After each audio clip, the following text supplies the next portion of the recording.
Okay, now that we have our final graphics complete, we've brought Logan back in, and we've reopened Canon 3, and it's just going to take a few minutes. All right, I'm just kidding. It's actually going to take just a couple of seconds to get those graphics over into Canon 3 and functioning just fine. So this will be a very quick video, but I just wanted to show you guys what you needed to do. So Logan, let's get started.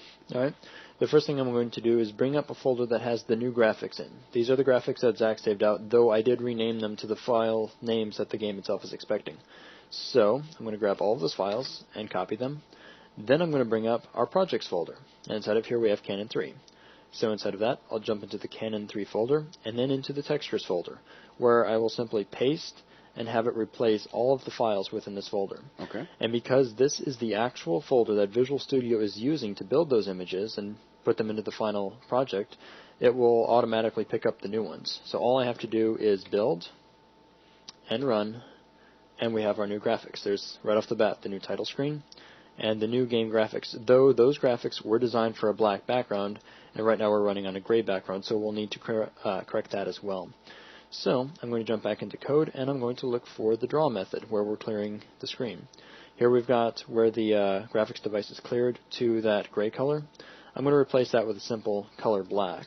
So I'll grab color.black and run again, and now everything is set up on the proper black background. Very nice. And that's really all there is to it. Like I said, this was going to be a quick video. Pretty quick, eh, Logan? Certainly, because of the way we had it set up, the graphics were really just ready to be replaced and used in the project. Well, here's the exciting news, guys. That wraps up the first volume of the XNA course.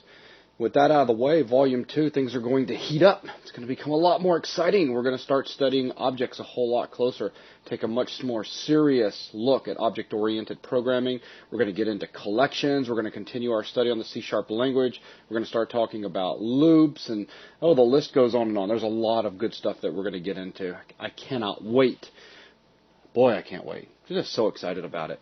But anyways, and there's several programs we're going to be creating as well as we work our way through Volume 2. But with that, that brings Volume 1 to a close. I hope everyone has enjoyed the last 60 some odd videos that we've done and close to 30 hours worth of content.